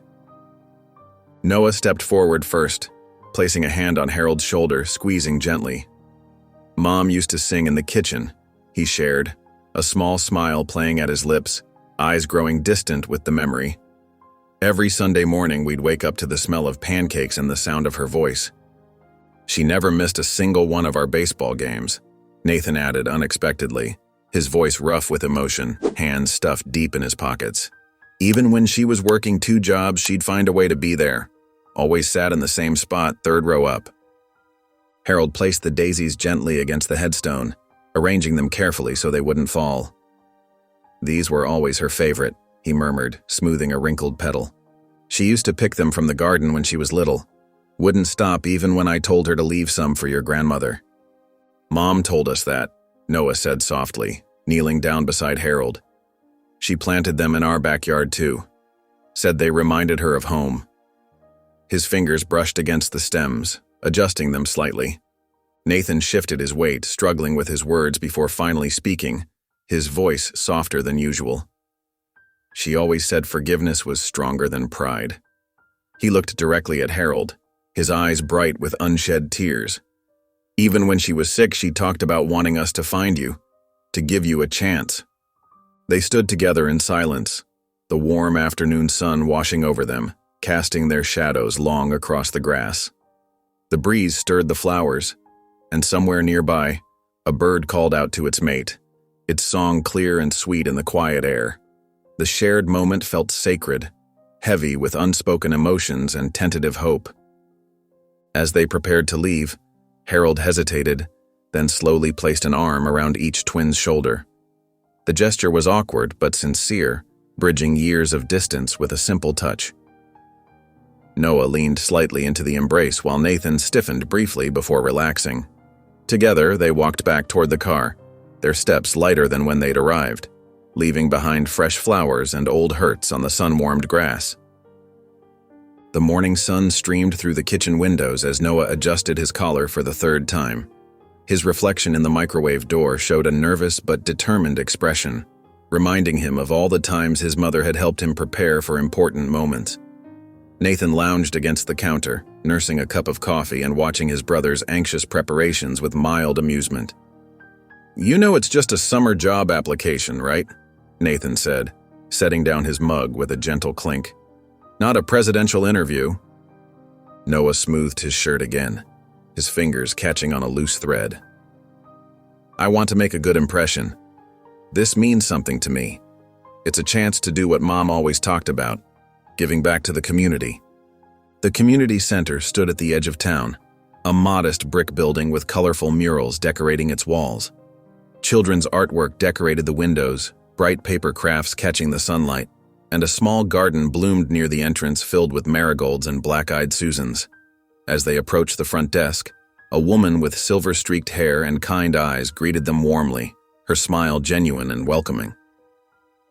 "You must be Noah," Mrs. Carter said, extending her hand with enthusiasm. "I'm Gloria Carter, the center director. And this is—" "My brother Nathan," Noah replied, standing a little straighter. "He came for moral support."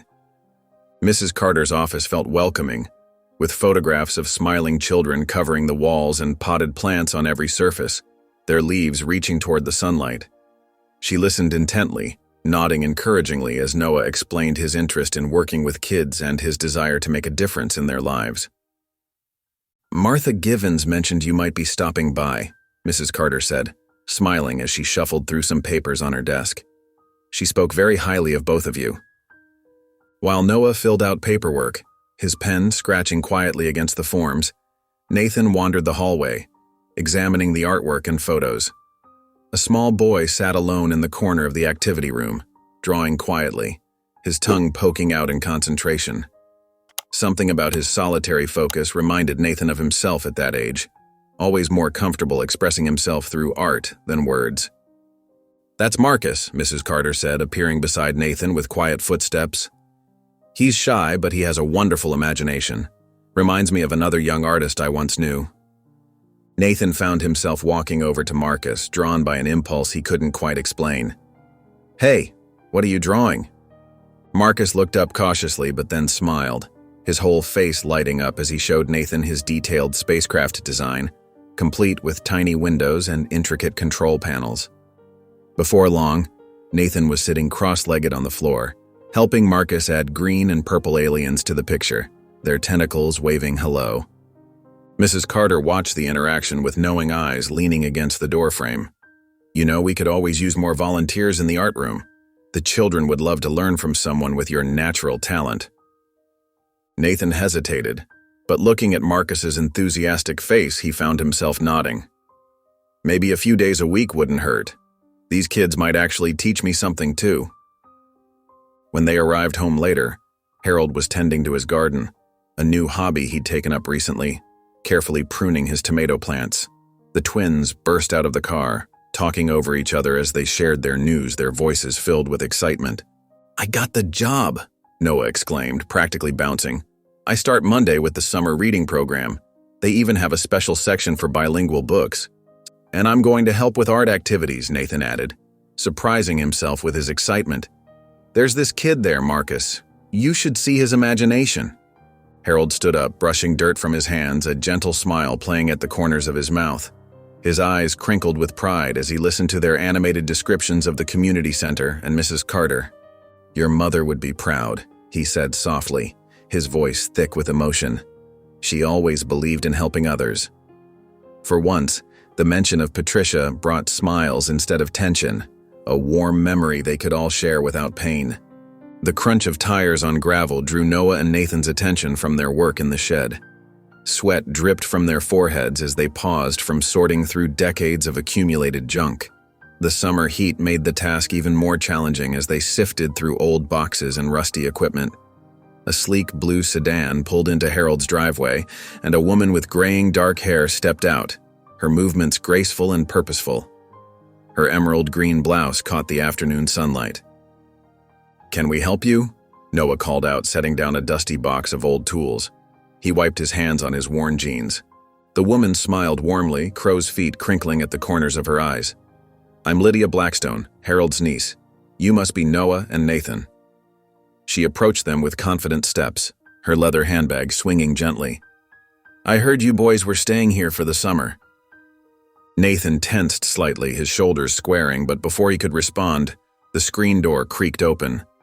Harold emerged, his expression a mix of surprise and unease, his weathered hands gripping the doorframe. "Lydia, I wasn't expecting—" "I know, Uncle Harold," she said softly, her voice carrying a hint of apology. "But when I heard about the boys, I had to come." She turned back to the twins, her eyes studying their faces with tender recognition.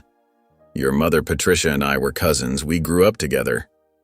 Inside the house, Lydia pulled a worn cardboard box from her car, handling it with the care reserved for precious treasures. "I brought some things I thought you might want to see." She spread old photographs across the kitchen table, each one capturing moments from Patricia's youth, corners bent and colors faded by time.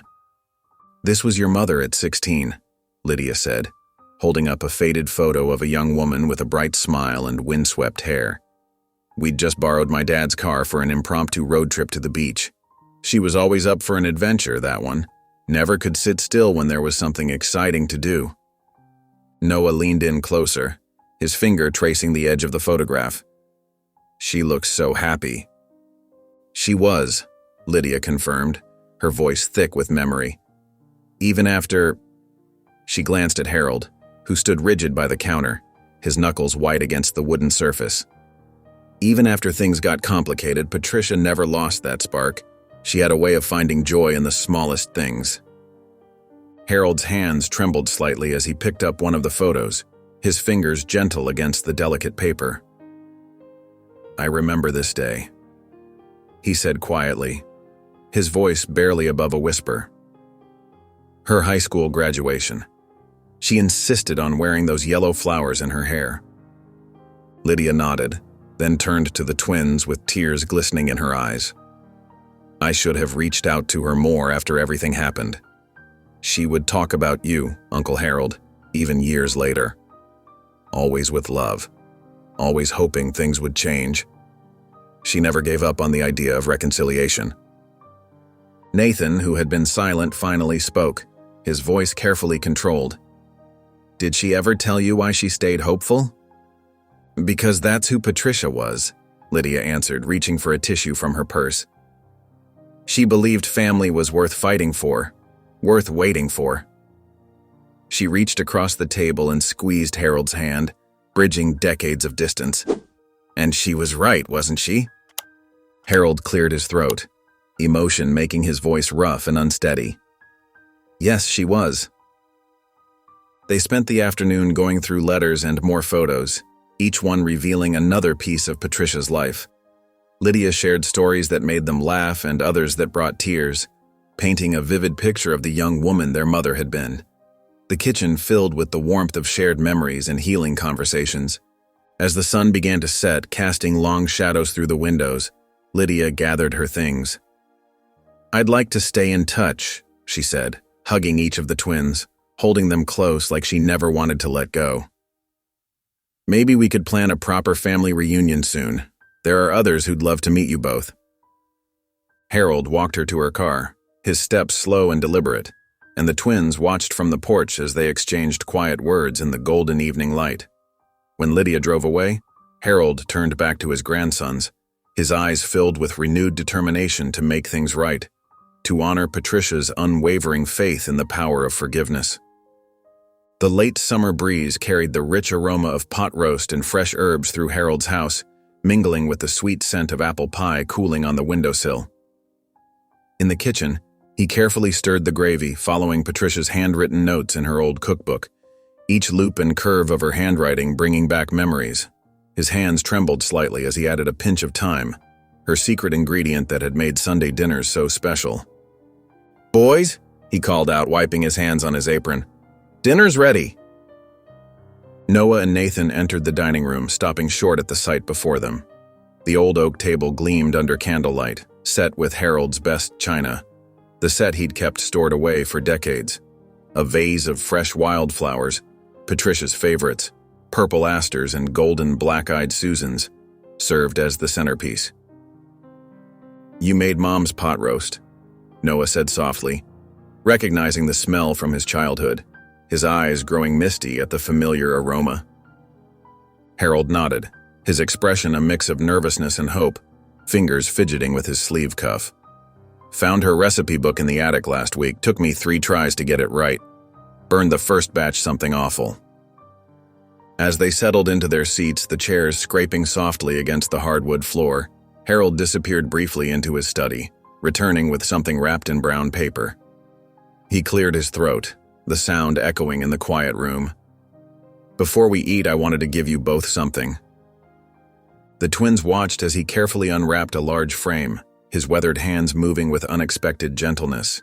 Inside was a page from Patricia's diary, preserved behind glass, alongside a faded photograph of her as a young girl, sitting on Harold's shoulders at a county fair, both of them wearing matching grins. "Your mother's words." Harold's voice cracked slightly, his fingers brushing the glass. "They remind me every day to keep trying, to be better, to never give up on family." Nathan stared at the frame, his usual guard dropping, shoulders softening. "I've been so angry," he admitted, his voice barely above a whisper, fingers tracing the edge of the frame. "But Mom always said forgiveness isn't about forgetting. It's about choosing to move forward." He looked up at Harold, eyes bright with unshed tears. "I think I'm ready to try." Harold's eyes welled with tears, one escaping down his weathered cheek. "This summer, having you both here, and it's changed everything. Thank you for giving this old fool another chance. I don't deserve it, but I'm grateful." And Noah reached for the serving bowl, trying to lighten the moment, his smile warm and genuine. "Well, we couldn't leave after finding out you had Mom's recipe book. That pot roast smells too good.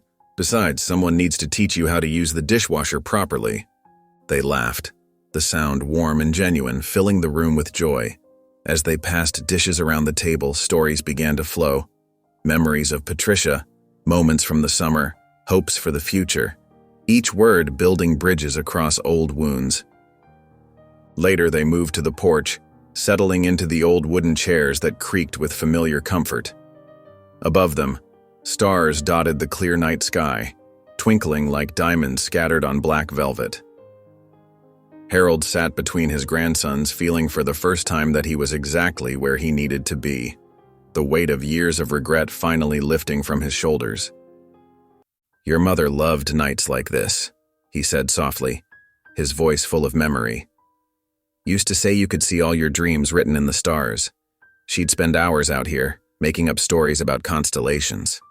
Nathan nodded, his expression peaceful, the usual tension gone from his face. She was right about a lot of things. The three sat in comfortable silence, watching the stars twinkle against the velvet sky, crickets providing a gentle symphony. The bond between them, once broken and now carefully mended, felt stronger than ever, like a rope woven with threads of forgiveness, understanding, and hope. If you enjoyed the story of Martha, I handpicked this next story that you will enjoy. Please don't miss this one. Click here to watch it.